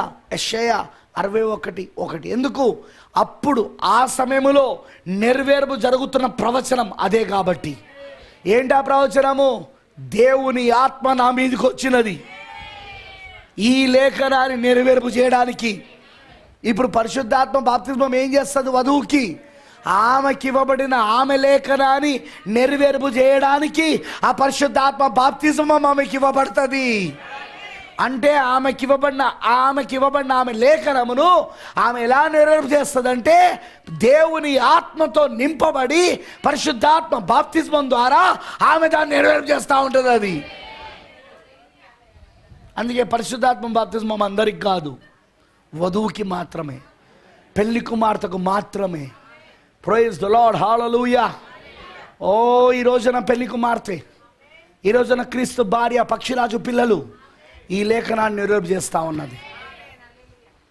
ఆమె ప్రవర్తన వాక్యమై ఉంటుంది, ఆమె వస్త్రధారణ వాక్యమై ఉంటుంది, ఆమె లక్ష్యాలు వాక్యమై ఉంటుంది, ఆమె ఎంచుకుంటున్న మార్గం వాక్యమై ఉంటుంది, ఆమె నిర్ణయాలు వాక్యమై ఉంటాయి. ఓహ్, ఆమె వాక్యంగా మారిపోతుంది అంతే. ఇక she will become just like Jesus. ఆమె యేసు వలె మారిపోతుంది. ఎంతగా అంటే ఆమెను చూసినప్పుడు యేసును చూసినట్లుగానే ఉంటుంది. ఆమెను చూసినప్పుడు యేసును చూసినట్లుగానే అంత సంపూర్ణమైన వాక్యము ఆమెలో ప్రత్యక్షపరచబడుతుంది. అంత సంపూర్ణమైన వాక్యముగా ఆమె మారిపోతుంది. ఆమె ఆమేన్. ఇప్పుడు అదే ఈ పరిచర్య, అదే దేవుడు ఇప్పుడు జరిగిస్తూ ఉన్నది, అదే అంత దినములలో జరుగుతూ ఉన్నది. డూప్లికేట్ సంఘాలు చాలా ఉంటాయి ఎంటెంఎస్ఎస్లో, డూప్లికేట్ మినిస్ట్రీస్. ఎందుకంటే ప్రతిదానికి డూప్లికేట్ ఉంటుందిగా, ఉంటుందా ఉండదా? 5 రకాల పరీక్షలు, నిజమైనవి ఉన్నవి, నకిలీవి ఉన్నాయని తెలుసా మీకు ఆ విషయం? 2 ఉన్నాయి, నకిలీవి ఉన్నాయి, నిజమైనవి ఉన్నాయి. నకిలీ దాన్ని పట్టుకొని నువ్వు మోసపోకు, మరియు నకిలీ దాన్ని పట్టుకొని నువ్వు తీర్పు తీర్చకు అందరు అంతే అని. ఎందుకంటే నిజమైనది కూడా ఉంది. నేను ఎప్పుడు చెప్తుంటాను, నిజమైనది లేనిది నకిలీది రాదు. ఇప్పుడు 2000 రూపాయల నోటు నకిలీలు వచ్చేసినాయి, అవునా? అవునా? ఏది 1000 రూపాయల నోటును నకిలీ తీసుకురమ్మను, రావు. ఎందుకు? అసలు మొదటిగా 1000 రూపాయల నోటు లేదు. మీకు అర్థమైందా? 1000 రూపాయల నోటు ఒరిజినల్ ఉంటే నకిలీది వచ్చేది, కానీ ఒరిజినల్ ఉందా? లేదు. సో నకిలీది. ఇప్పుడు ఎవరైనా మీకు 1000 రూపాయలు ఇచ్చిందనుకో, తీసుకుంటారా? అదే 2000 నోటు ఇస్తే తీసుకుంటారు. అది నకిలీదో ఒరిజినల్ తర్వాత విషయం అది, అవునా కాదా? ఇది కూడా అంతే. నకిలీది వచ్చిందంటేనే ఒరిజినల్ ఉందని అర్థం. నువ్వు నకిలీ మినిస్ట్రీలో ఉన్నావనుకో, 5 రకాల పరీక్షలలో నకిలీ పరీక్షలలో ఉన్నావనుకో, నిన్నంతా మోసం చేస్తూనే ఉంటారు, నువ్వు మోసపోతూనే ఉంటావు. ఎందుకంటే అన్నిటికన్నా మోసకరమైన కాలం ఏదంటే ఈ కాలమే. అన్నిటికన్నా మోసకరమైన కాలం. ఇలాంటి మోసకరమైన కాలం ఇప్పటి వరకు లేదు అన్నాడు. 6000 సంవత్సరాల నుండి ఇప్పటి వరకు ఇలాంటి మోసకరమైన కాలం లేదు అన్నాడు ప్రవక్త. అంత భయంకరమైన మోసకరమైన కాలం ఇది. ఇప్పుడు అలాంటి ఈ కాలంలో, వింటున్నారా? అలాంటి ఈ కాలంలో బాగా వినండి, ఒరిజినల్ ఉంది, అసలైనది ఉన్నది. ఆ అసలైన దాంట్లో ఉండి నడిపించబడు, లేకపోతే మోసపోతావు. యూ హ్యావ్ టు ఐడెంటిఫై, దాన్ని గుర్తించాలి. ఎలా గుర్తిస్తావు బ్రదర్? వాక్యం, అక్కడ వెల్లడయ్యే వాక్యం, అక్కడ ఎలా ఒక్కొక్కరిలో వాక్యం శరీరధార అవుతుంది. అది ఎవరెవరిలో శరీరధార అవుతుందో చూడు, ఎవరెవరిలో అది రక్త మాంసంలో అవుతుందో చూడు. అది ఎలా వాళ్ళ ఆలోచనలను, వాళ్ళ ప్రవర్తనను, వాళ్ళ క్రియలను, వాళ్ళ జీవితాలను మారుస్తుందో చూడు ఆ వాక్యం. అదిగో అది ఒరిజినల్ మినిస్ట్రీ, అది అసలైన పరిచర్య. వాక్యం వస్తున్నదే నిన్ను మార్చడానికి, నిన్ను వాక్యంగా మార్చడానికి. నా ప్రియమైన దేవుని పిల్లలారా, ఈ నక్షత్రముల యుద్ధంలో మనం ఉన్నాం ఇప్పుడు. మిఖాయేలు తన యొక్క 200 నక్షత్రాలు, మరియు ఘట సర్పము, అదే లూసిఫర్ వాని యొక్క 3వ వంతు నక్షత్రాలు. వీళ్ళ మధ్యలో జరుగుతున్న యుద్ధం ఇది నక్షత్రముల యుద్ధం. ఆ యుద్ధములో మనం మిఖాయేలు యొక్క నక్షత్రాలు మనం. ఆమేన్, హల్లెలూయా. దేవుడికి మహిమ కలుగును గాక. మనం మిఖాయేలు యొక్క నక్షత్రం మనం. లూసిఫర్ మనల్ని మోసం చేయలేడు. వాడు సర్వలోకమును మోసపుచ్చాడని ఉంది బైబిల్లో, కానీ ఒక గుంపును మాత్రం వాడు మోసపుచ్చలేడు. ఆ గుంపు ఎవరో తెలుసా? వధువై ఉన్నది. She will not be deceived. ఆమె మోసపరచబడదు. మత్తయి సువార్త 24:24 యేసు చెప్పినట్టుగా సాధ్యమైతే ఏర్పరచబడిన వారిని సైతం కూడా మోసగించుటకు ప్రయత్నిస్తాడు అన్నాడు, కానీ మోసగిస్తాడు అని చెప్పలేదు ఆయన.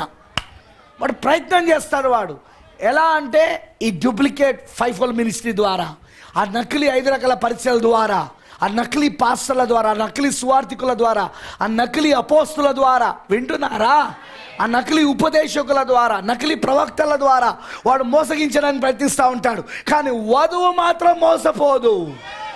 ఎందుకంటే ఆమె పేరు ఆ గొర్రెపిల్ల జీవ గ్రంథంలో రాయబడి ఉన్నది. అక్కడ అందులో ఉన్న వాళ్ళు మోసపోవడం అసాధ్యమైన కార్యం. ఇంపాసిబుల్, అసాధ్యం అది. ఎందుకంటే ఆమె వాక్యమై ఉన్నది. ఆమె వాక్యములో భాగమై ఉన్నది. ఆమె సంతోషంగా లేదా? దేవుడు నిన్ను అలా ఎన్నుకున్నందుకు సంతోషంగా లేదా? నువ్వు వాక్యములో భాగముగా ఉన్నావు. వాక్యము నీలో ఉన్నది. ఇప్పుడు హల్లెలూయా. నిన్ను అలా ఏర్పరచుకున్నాడు, నిన్ను అలా ఎన్నుకున్నాడు ఆయన. నువ్వు మోసపోవడం అసాధ్యమని నీకు అర్థమవుతున్నదా? ఎందుకంటే నేను మోసపోనివ్వడు ఆయన. ఒకవేళ కొద్ది రోజులు తాత్కాలికంగా నువ్వు అలాంటి ఒక నకిలీ పరిచయలో ఉండొచ్చు, కానీ నువ్వు వధువైతే అందులో లాగేస్తాడు ఆయన.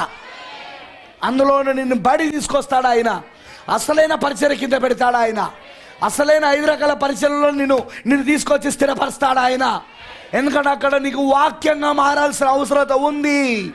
క్రీస్తుకు కలిగిన సంపూర్ణతలో సమాన సంపూర్ణగా నువ్వు మారవలసి ఉన్నది. వింటున్నారా? సంపూర్ణ పురుషులుగా నువ్వు మారాలి. అక్కడ సంపూర్ణ పురుషులుగా, సంపూర్ణ మానవ స్వరూపముగా నువ్వు మారవలసి ఉంది. కాబట్టి అసలైన 5 రకాల పరిచయాల దగ్గరికి ఆయన తీసుకొస్తాడు ఆయన. నకిలీ దగ్గర నుండి తీసుకొచ్చేస్తాడు ఆయన.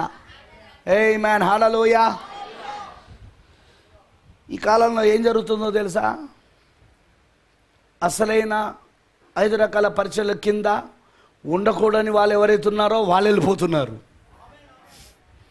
ఎందుకంటే వాళ్ళు ఉండాల్సింది ఎక్కడ అంటే నకిలీ 5 రకాల పరిచయాల కింద. సో వాళ్ళు వెళ్ళిపోతున్నారు అక్కడికి. మరి నకిలీ 5 రకాల పరిచయాల కింద ఉండకూడని అసలైన విత్తనాలు బయటకు వస్తూ ఉన్నాయి. వచ్చేం చేస్తానంటే ఇదిగో ఈ అసలైన 5 రకాల పరిచర్య, ఒరిజినల్, డూప్లికేట్ కాదు, ఒరిజినల్ 5-fold మినిస్ట్రీ 5 రకాల పరిచర్య కిందికి దేవుడు వాటిని తీసుకొస్తా ఉన్నాడు. ఎందుకంటే వాళ్ళు వాక్యంగా మారాలి కాబట్టి. అందుకే అటు ఇటు ఇటు అటు జరుగుతూ ఉంటుంది. అది ఓన్లీ పరిశుద్ధాత్మ ప్రత్యక్షత ఉన్న వాళ్ళు తప్ప ఎవరు దాన్ని పట్టుకోలేరు దాన్ని. అందుకే ఎవరైనా వెళ్ళిపోవాలనుకుంటే నేనంట సెకండ్ ఇచ్చి మరి పంపుతా.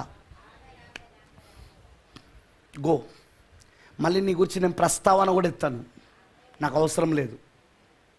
ఎందుకంటే అసలైన 5 రకాల పరిచర్యలో ఎవరు ఉండవాలని దేవుడు ముందు నిర్ణయించాడో వారు ఎన్నడూ ఆ మినిస్ట్రీ నుండి బయటికి వెళ్ళరు. వాళ్ళు ఆ పరిచయం నుండి వాళ్ళు బయటికి వెళ్ళరు. వాళ్ళు డూప్లికేట్ కింద ఉంటే బయటకు వచ్చేస్తారు, నకిలీ కింద ఉంటే. ఎందుకు వాళ్ళు గుర్తిస్తారు, ఆ స్వరం తేడా వస్తుంది. నా గొర్రెలు నా స్వరం విను అన్నాడు ఆయన. ఈ స్వరము ఆయన స్వరంలాగా వినబడతలేదు. ఈ గొర్రెల కాపరి వినిపించే స్వరము, ఎందుకంటే నువ్వు ఆ గొర్రెల కాపరికి సంబంధించిన వాడి కావు. అరే, నువ్వు ప్రధాన గొర్రెల కాపరికి సంబంధించిన వాడవి. నీకోసం రక్తం కార్చింది ఈ గొర్రె ఈ కాపరి కాదు. నీకోసము రక్తము కార్చింది ప్రధాన కాపరి. మరి ఈ కాపరి పని ఏంటిది? ప్రధాన కాపరి స్వరాన్ని వినిపించడమే ఈ కాపరి పని. అంటే ప్రధాన కాపరి యొక్క స్వరము ఈ గొర్రెల కాపరి ద్వారా ఈ గొర్రెలకు వినిపించబడుతుంది. అప్పుడు ఆ గొర్రెలు యేసయ్య స్వరాన్ని గుర్తిస్తాయి. వాళ్ళు వెంబడిస్తున్నది యేసయ్య స్వరాన్ని, ప్రధాన కాపరి స్వరాన్ని వెంబడిస్తున్నారు. నీకు అర్థమవుతుందా? మరి నేను ఆల్రెడీ మెసేజ్ చెప్పాను. ప్రధాన కాపరి మరలా ప్రత్యక్షమయ్యాడు. ప్రధాన కాపరి ప్రత్యక్షమవుతాడని చెప్పాడా లేదా? ఇప్పుడు ప్రత్యక్షమయ్యాడా? 1963లో ఎవరైనా ప్రధాన కాపరి. ఇప్పుడు కాపర్లందరూ ఏం చేయాలా? ప్రధాన కాపరి వైపు చూపించాలా, ప్రధాన కాపరి స్వరాన్ని వినిపించాలా, ప్రధాన కాపరి వర్తమానాన్ని చెప్పాలా. నువ్వు నా గొర్రెవు అంటే తీసుకుపోయి వాడిని సిలువై, తీసుకుపోయి వాడిని ఏం చేయ తెలుసా? నడి రోడ్లో సిలువై. ఎందుకంటే నువ్వు నా కోసం చచ్చిపోలేదుగా, ఇప్పుడు చచ్చిపోయితే. నా కోసం చనిపోయి పాతి పెట్టబడి తిరిగి లేచిన వాడు నా ప్రధాన కాపరి యేసుక్రీస్తు. నా కొరకు ప్రాణం పెట్టింది ఆయన. ఆ ప్రధాన కాపరి యొక్క స్వరాన్ని నీ ద్వారా నేను విని ఆ స్వరాన్ని వెంబడిస్తే నేను ప్రధాన కాపరిని వెంబడిస్తున్నట్టు. నిన్ను కాదు, ప్రధాన కాపరిని. బ్రదర్ బ్రానమ్ ఏమంటాడు? I am the voice of God. నేను దేవుని యొక్క స్వరమునై ఉన్నాను. ఇది నాది కాదు, ఇది సింహాసనం నుండి వస్తున్న స్వరం, ఇది కృపాసనం యొద్ద నుండి వస్తున్న స్వరం ఇది అన్నాడా లేదా ఆయన? సో ప్రవక్త ఎవరు? ఒక పాత్ర. స్వరం ఎవరిది? దేవుడిది. దేవుడు ఆ పాత్రలో ఉండి మాట్లాడుతూ ఉన్నాడు. వస్తున్నది ఎక్కడి నుండి? కృపాసనం నుండి. ఆ కృపాసనం ఎక్కడుంది? ప్రవక్తలో ఉంది. ఆ కృపాసనం పైన ఎవరు కూర్చొని ఉన్నారు? ఎవరు ఆసీనులై ఉన్నారు? ప్రభు ఆసీనై ఉన్నాడు. ప్రభు అక్కడి నుండి మాట్లాడుతూ ఉన్నాడు. కాబట్టి అది అది అది ఆయన స్వరం ఎట్లయితుంది? అది ఆయన స్వరం కాదు, అది ప్రధాన కాపరి స్వరం. అది సేమ్ ఇప్పుడు కూడా అంతే. ఈ కాపర్ల స్వరం అది వాళ్ళది కాదు, అది ప్రధాన కాపరి స్వరమై ఉండాలి. అది ఏ సంగమునకు ఇప్పుడున్న గొర్రెలు బద్దులుగా ఉండడానికి వీల్లేదు, బందీలుగా ఉండడానికి వీల్లేదు. ఈవెన్ నా సంఘంలో కూడా మీరు ఏ సంఘానికి బందీలు కాదు. మీకు తెలియకుండానే మిమ్మల్ని దేవుడు స్వతంత్రత చేశాడని చెప్పి సంఘానికి బందీలు చేస్తున్నారు. అర్థమవుతుందా? సంఘ శాఖ నుండి నీకు స్వతంత్రత కలిగింది, మీకు స్వతంత్రత వచ్చింది అని చెప్తూనే వీళ్ళు ఏం చేస్తున్నారు? సంఘానికి వీళ్ళు బందీలను చేస్తున్నారు. పాపం వీళ్ళకి తెలియకుండానే వీళ్ళు ఎట్లా మోసపోతున్నారంటే, అటు మేము సంఘ శాఖ నుండి స్వతంత్రులమయ్యాం, సత్యం మమ్మల్ని స్వతంత్రులుగా చేసింది అని అనుకుంటూనే ఇప్పుడు సంఘాన్ని వాళ్ళు ఏం చేశారంటే సంఘములో వాళ్ళను బందీలుగా చేసేశారు. That's the most dangerous spirit.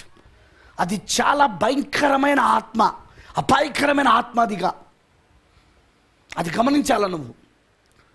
సత్యము నిన్ను స్వతంత్రునిగా చేసింది. నువ్వు ఎవరికి బందీవి కాదు, ఎవరికి బానిసవు కాదు. ఏ సంఘానికి నువ్వు బానిసవు కాదు, ఏ పాస్టర్కి నువ్వు బానిసవు కాదు. ఎందుకంటే ప్రధాన కాపరి ప్రత్యక్షం కాకముందు ఒక పరిచర్య, ఇప్పుడు ప్రధాన కాపరి ప్రత్యక్షమైన తర్వాత మరొక పరిచర్య. 1963 నుండి ఏం జరిగింది? ప్రధాన కాపరి ప్రత్యక్షమయ్యాడు.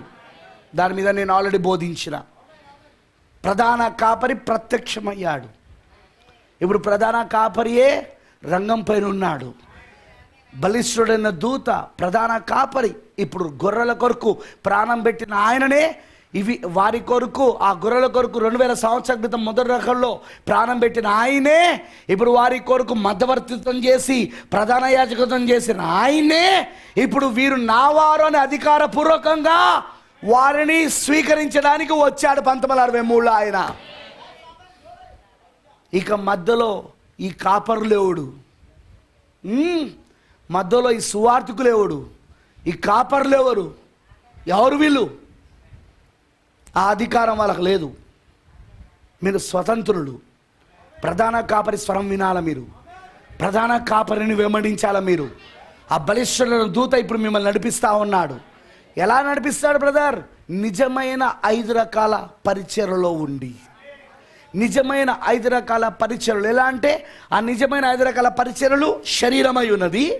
శిరస్సు ఎవరంటే ప్రధాన కాపరి.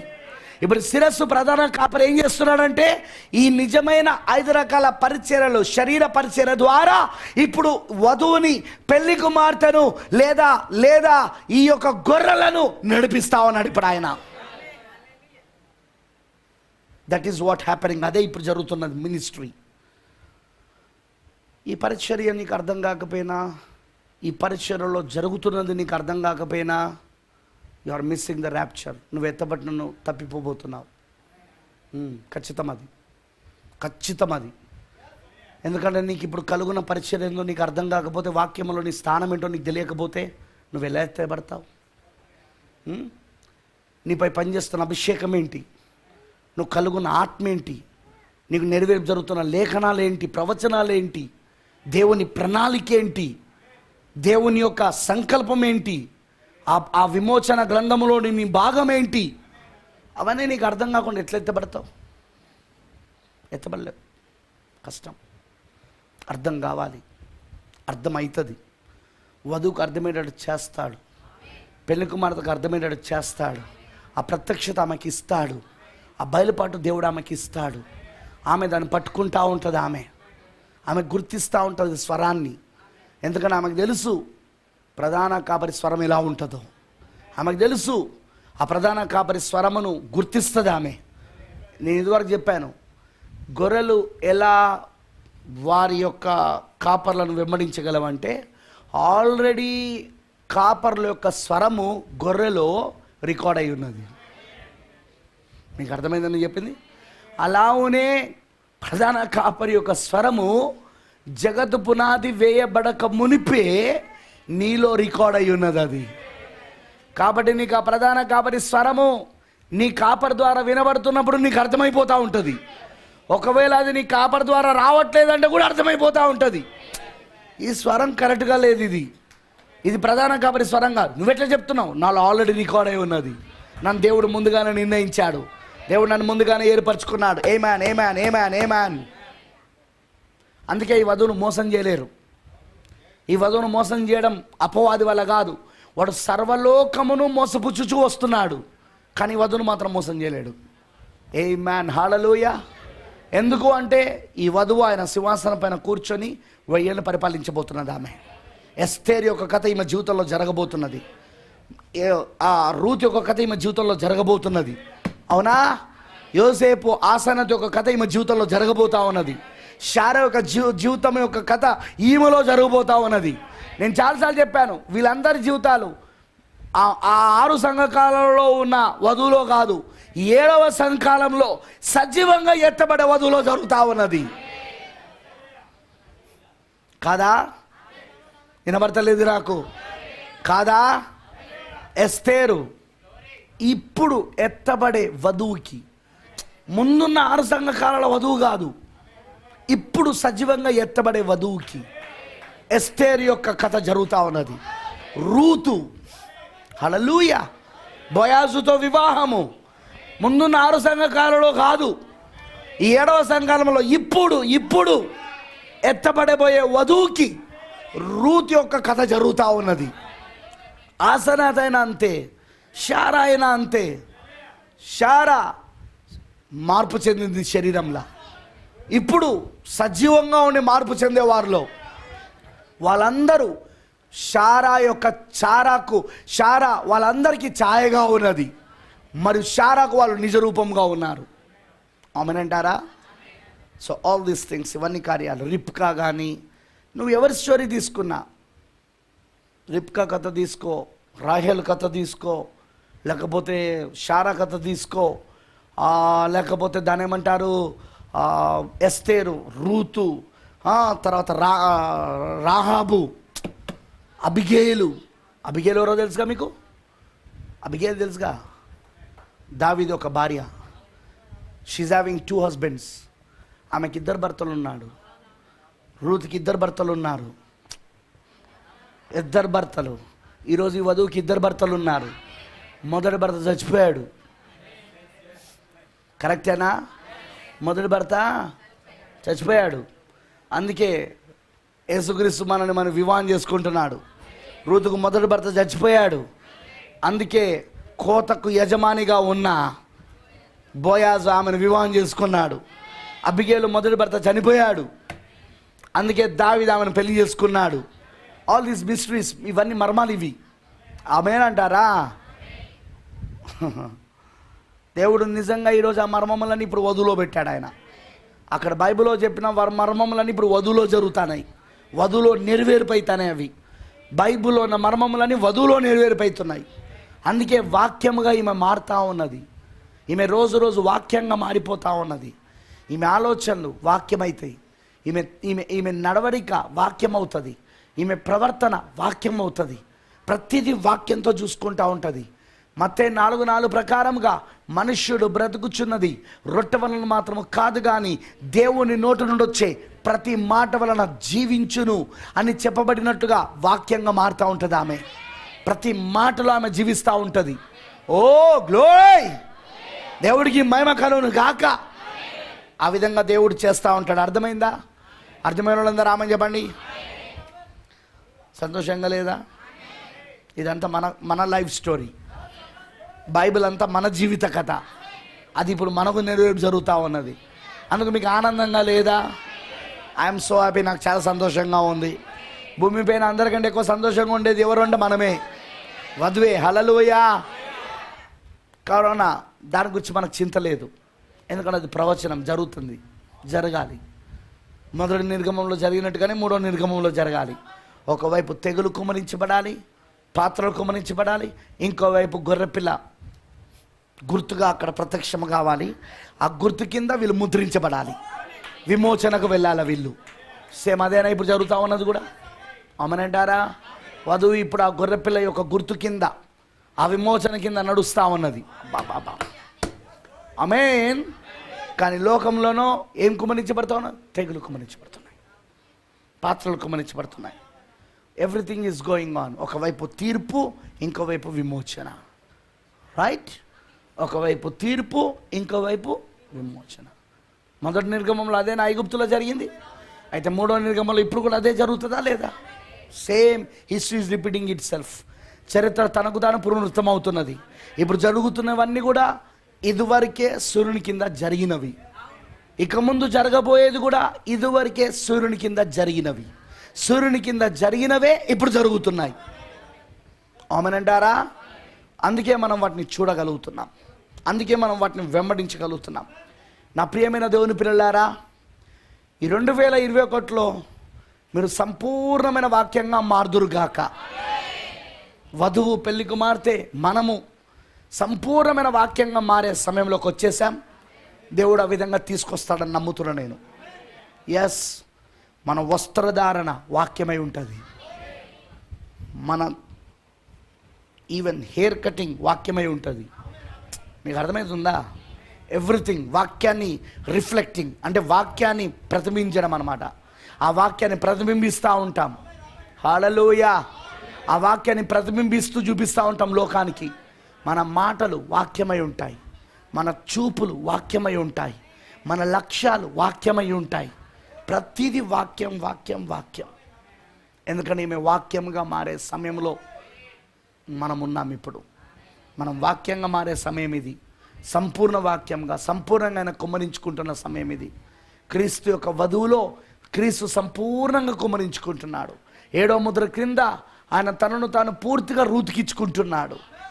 6 కొలతలే ఇచ్చాడు, కానీ 7వ కొలత ఆయనే కాబట్టి సంపూర్ణంగా ఆయన తనకు తాను ఆమెకి ఇచ్చేసుకున్నాడు. 7వ ముద్రలో ఇప్పుడు అదే చేస్తా ఉన్నాడు. ఇప్పుడు ఆయన తనను తాను పూర్తిగా ఆయన వధువులో కుమ్మరించుకుంటున్నాడు, పూర్తిగా ఇచ్చేసుకుంటున్నాడు. సంతోషంగా లేదా? నువ్వు ఇప్పుడు ఆయన రూపమై ఉన్నావు, నువ్వు ఇప్పుడు ఆయన పోలిక అయి ఉన్నావు, ఇప్పుడు నువ్వు ఆ ఎముక అయి ఉన్నావు, నువ్వు ఆయన మాంసమై ఉన్నావు. The flesh of his flesh. ఆయన మాంసములో మాంసము, ఆయన రక్తములో రక్తము, ఆయన ఎముకలో ఎముక, ఆయన స్వరూపంలో స్వరూపము, ఆయన పోలికలో పోలిక, ఆయన వాక్యములో వాక్యమై ఉన్నావు నువ్వు. ఆ విధంగా దేవుడు జరిగిస్తా ఉన్నాడా ఇప్పుడు? ఓ వధువా, ఇప్పుడు అదే జరిగిస్తా ఉన్నాడు ఆయన. సంతోషంగా ఉందా? నాకైతే సంతోషంగా ఉంది. డోంట్ నో వై, నాకు తెలియదు. కానీ వాక్యం తెరవబడుతున్న కొలది సంతోషం పెరుగుతూ ఉన్నది. సమస్యలు అనేవి ఎప్పుడు ఉంటూనే ఉంటాయి, పోరాటాలు అనేవి ఎప్పుడు ఉంటూనే ఉంటాయి. కానీ వాక్యంలో ఆనందించడం వేరు, ఆయనతో గడుపుతున్నప్పుడు ఉండే ఆనందం వేరు. ఆయన వాక్యం మనకు తెలుస్తూ ఉంటే, అది వింటూ ఉంటే, ప్రార్థిస్తూ ఉంటే, ఆ విషయాలను మనము ధ్యానిస్తూ ఉంటే, వాటిని నిమరవేసుకుంటూ ఉంటే, వావ్, ఆనందం, ఆ సంతోషం వేరండి. ఎందుకంటే నువ్వు వెళ్తున్నావు నీకు తెలిసి. ఇప్పుడు ప్రపంచానికి నో హోప్, నిరీక్షణ లేదు. ఎలాంటి వార్త వింటామా అనే భయముతో వణుకుతో జీవిస్తారు అందరూ కూడా. అవునా కాదా? ప్రపంచ దేశాలను వణికిపోతున్నాయి, కరోనాకు భయపడిపోతున్నాయి, మరణానికి భయపడిపోతున్నాయి. దానికి ఎలాంటి సొల్యూషన్ లేదు, దానికి ఎలాంటి పరిష్కారం లేదు. అవునా? చాలామంది ఇప్పటికే కొన్ని దేశాలలో ఆ వ్యాక్సిన్ ఇవ్వడం మొదలుపెట్టారు, కానీ సైడ్ ఎఫెక్ట్స్ ఘోరంగా ఉన్నాయి. కొంతమందికి పాక్షికంగా ముఖం యొక్క పక్షవాతం వచ్చింది, కొంతమందికి ఇతరమైన ఆరోగ్య సమస్యలు వచ్చినాయి. ఆ వ్యాక్సిన్ వేసుకున్నాక, ఆరోగ్యవంతులు వ్యాక్సిన్ వేసుకున్నాక, ఎందుకంటే వీళ్ళు వ్యాక్సిన్ వేసుకునేది ఎందుకు? రావద్దని. కానీ ఆ డాక్టర్ వీడియో చూసినాం మనం. ఆరోగ్యవంతులకు టీకాలు ఎందుకు? నీలో ఇమ్యూనిటీ పవర్ పెంచుకోమని చెప్పాల్సింది పోయి, రోగ నిరోధక శక్తిని పెంచుకోమని చెప్పాల్సింది పోయి, వీళ్ళు ఎందుకు అలా అవి ఇస్తున్నారు? వీళ్ళు అవన్నీ ఎందుకు చేస్తున్నారు? అది వ్యాపారం అని మనకు అర్థమైంది. అది 5G యాంటీనాలని మనకు అర్థమైంది. అవి మన డిఎన్ఏలు మారుస్తుందని మనకు అర్థమైంది. చాలామందికి రోగాలు తీసుకొస్తుందని అర్థమైంది. ఎందుకు? డీపాపులేషన్. ఏం చేయాలి ఇప్పుడు? మొత్తం ప్రపంచంలో ఆ జనాలను తక్కువ చేయాలి. అందుకు ఇలాంటి అన్నీ ఉపయోగిస్తూ ఉన్నారు. ఎందుకు? ప్రపంచాన్ని పరిపాలించాలంటే జనాలు తక్కువ కావాలి, జనాలను భయపెట్టాలి, మరణము చేత భయపెట్టాలి, కరోనా వైరస్ లాంటి వాటితో భయపెట్టాలి, స్ట్రెయిన్ వైరస్ లాంటితో భయపెట్టాలి.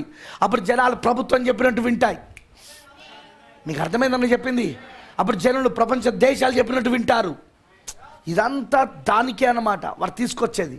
కానీ వధువుకి అపవాది యొక్క ప్రణాళికలని బట్టబయలైతాయిగా. ఎందుకంటే ఆమెకు ముద్రలు తెరబడిందే దానికోసం కదా. వాని తంత్రములన్నీ తెలుసుకోవడానికి, వాని పన్నాగములు, వాని తంత్రములు, వాని వలలు, వాని బోనులు, వాని యొక్క సమస్తమైన ఆ మోసపు కార్యాలన్నీ కూడా వధువుకి 7 ముద్రలో బయలుపరచబడతా ఉన్నదా లేదా? అందుకే ఈ వధువును మోసగించలేడు. అందుకే ఈ వధువును వాడు మోసపరచలేడు. ఫ్రెండ్స్, స్నేహితులారా, మనం ఎత్తబడే విశ్వాసముతో నింపబడి ముందుకెళ్ళే సమయంలో ఉన్నాము. ప్రతిదాని ప్రభుత్వం నియంత్రించాలని చూడండి. మీ ఆస్తులను, మీ బ్యాంక్ బ్యాలెన్స్లను, మీ ఇల్లులను, మీ కుటుంబాలను, మీకున్న ఉద్యోగాలను, సమస్తాన్ని నియంత్రణలోకి తీసుకొస్తున్నది ప్రభుత్వం. ప్రభుత్వ నియంత్రణలోకి మనం రోజు రోజు వెళ్ళిపోతున్నాం. స్వతంత్రత లేదు, స్వేచ్ఛ లేదు. నువ్వు స్వేచ్ఛగా బతికే అవకాశం లేదుగా. వాళ్ళ చెక్కు చెదురులోనే నువ్వు నడవాలా, వాళ్ళ నియంత్రణ ప్రకారంగా నువ్వు వెళ్ళాలా. ఎక్కడ తీసుకెళ్తుంది అది? ప్రకటన 13లోని నువ్వు అమ్మడానికి కానీ కొనడానికి కానీ వీలు లేదు. నువ్వు ఈ ఫెలోషిప్ కార్డులో చేరకపోతే, ఈ ఫెలోషిప్ కార్డు నువ్వు తీసుకోకపోతే, ఆ గొప్ప యజ్బేలు వ్యవస్థలో నువ్వు చేరకపోతే, అందులో నువ్వు అంగీకరించకపోతే ఖచ్చితంగా నువ్వు కొనడానికి కానీ అమ్మడానికి వీలు లేదనే దానిలోకి తీసుకెళ్తున్నారు. ప్రతిదీ నియంత్రణలోకి తీసుకొస్తున్నారు. స్వేచ్ఛ లేదు మనకు. మీకు అర్థమవుతుందా? స్వతంత్రత లేదు మనకు. మనల్ని పూర్తిగా ప్రభుత్వం నియంత్రణలోకి తీసుకెళ్తున్నారు.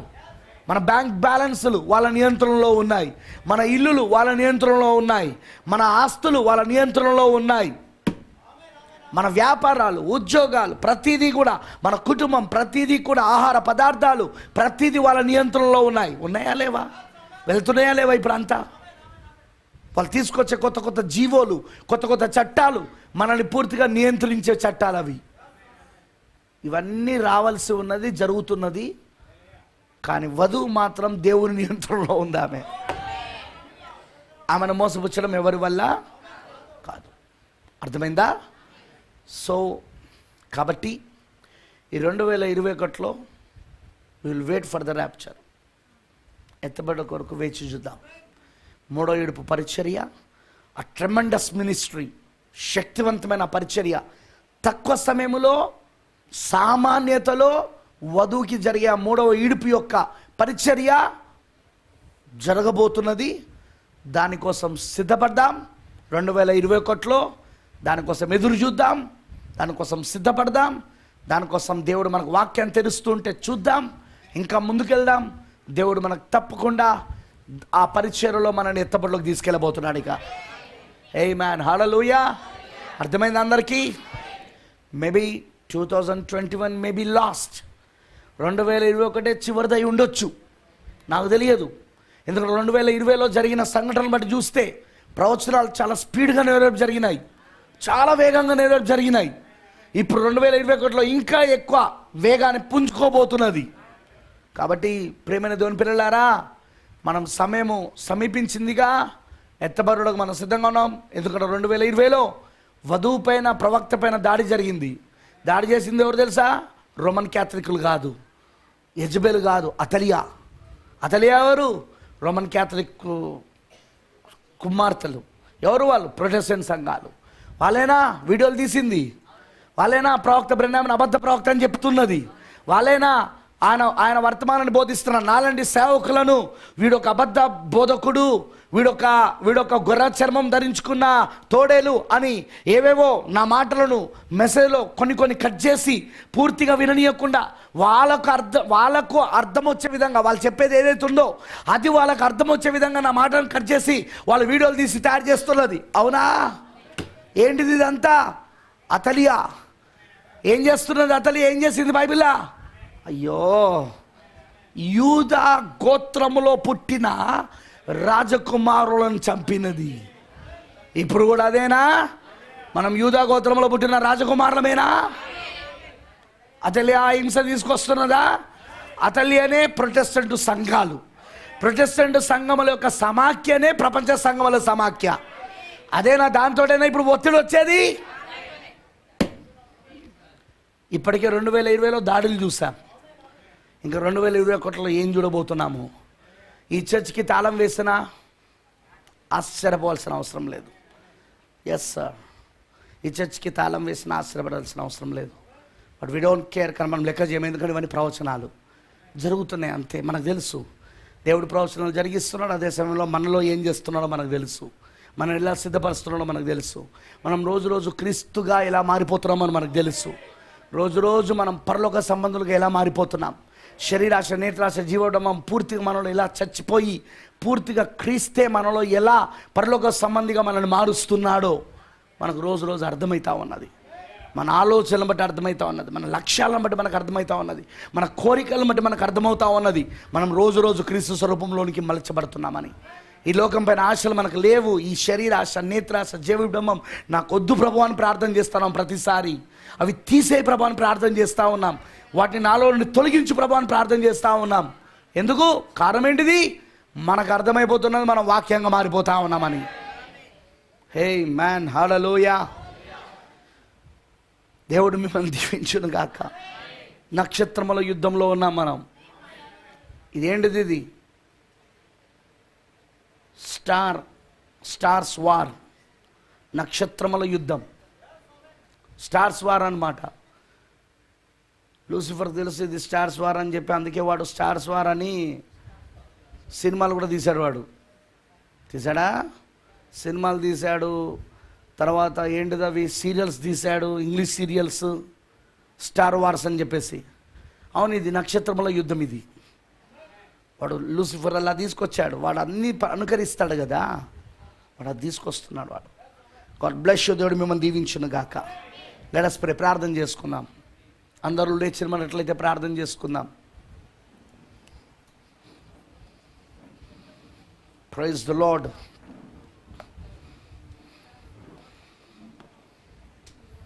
పూర్తిగా దేవుడికి సమర్పించుకుందాం.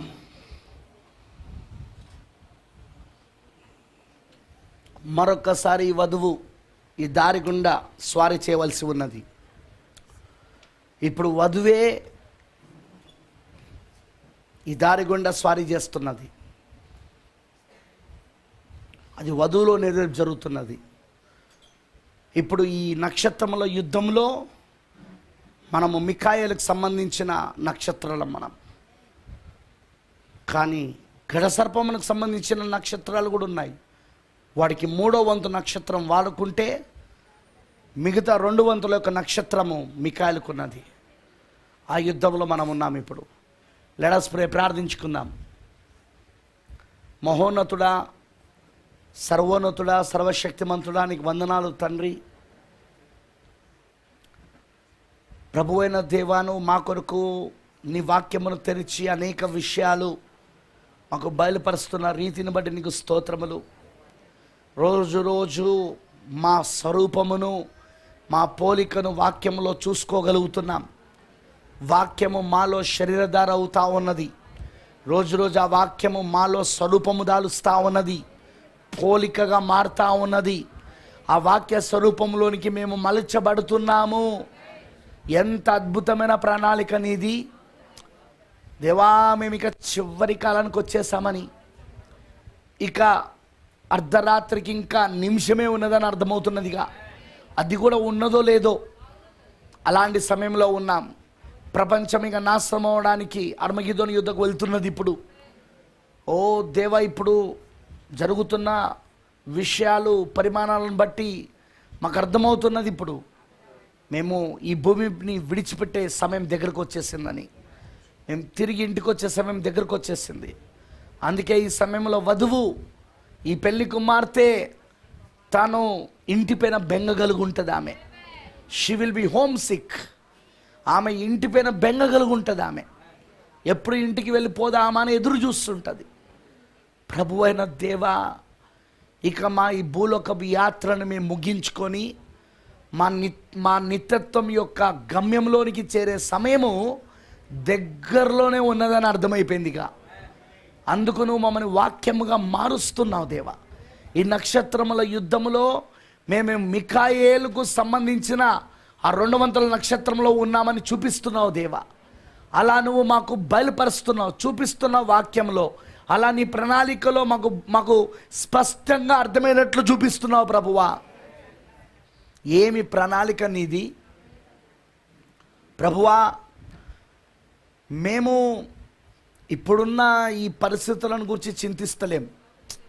అయ్యో కరోనా వచ్చింది, బిజినెస్లు డౌన్ అయిపోయాయి, ఉద్యోగాలు దొరకడం లేదు, దొరికినా కూడా జీతాలు తక్కువ చేస్తున్నారు, అయ్యో నేను ఇల్లు కట్టుకోలేకపోతున్నానే, అయ్యో నేను స్థలాలు కొనుక్కోలేకపోతున్నానే, అయ్యో నేను బండ్లు కొనుక్కోలేక, అలాంటి ఈయపరమైన చింతన ఈరోజు మాకు లేదు ప్రభువా. ఎందుకంటే వాడి గురించి మేము ఆలోచిస్తలేం. అవి ఉన్నా ఒకటే, లేకపోయినా ఒకటే. మేము ఆలోచించేదంతా మా తలంపులన్నీ కూడా నీ వాక్యముగా మేము మారవలనని, ఆ వాక్య స్వరూపములోనికి మేము మలచబడాలి, ఆ మహోన్నత కళాఖండముగా మేము మారాలి. ఆ విధముగా ఆ అదృశ్యమైన దర్శనంలో ఉన్న మేము ఇప్పుడు దృశ్య రూపములోనికి రావాలి. అదే ఇప్పుడు జరుగుతున్న కార్యం. మైకలాంజలో తన అదృశ్యమైన దర్శనములో మోషేను చూశాడు. మోషే నా దర్శనంలో కలుగున్నాడు. దాన్ని ఆయన ఇప్పుడు ఆ బండను చెక్కుతూ, దాన్ని నునుపుగా చేస్తూ, దాన్ని చెక్కుతూ, దాన్ని కొడుతూ, చివరికి దాన్ని దృశ్య రూపంలోకి తీసుకొచ్చాడు. అదృశ్యంలో రూపంలో ఉన్నది ఇప్పుడు దృశ్య రూపంలోకి వచ్చింది. మేము కూడా అంతే ప్రభువా.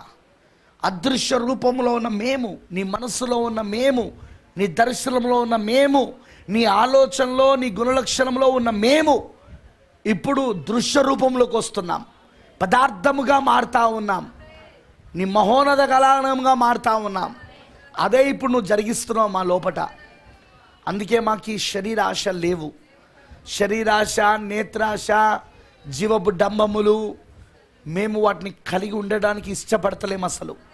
అవి మాలో నుండి తొలగించమనేదే మా ప్రతిరోజు ప్రార్థన అయి ఉన్నది. వాటిని పూర్తిగా మాలో నుండి తొలగించు ప్రభువా, వాటిని పూర్తిగా మాలో నుండి తీసివేయి ప్రభువా అని మేము అనుదినం ప్రార్థన చేస్తున్నాం. అనుదినం నిన్ను అడుగుతున్నాం ప్రభువా. యేసయ్యా సహాయం వచ్చాయి. ప్రతి ఒక్కరిని 2021లో నిజంగా నీ వాక్య రూపంలోనికి, వాక్య పోలికలోనికి నువ్వు మార్చుదువుగాక. పూర్తిగా క్రీస్తు యొక్క స్వరూపముగా వధువు రూపము మార్చబడును గాక.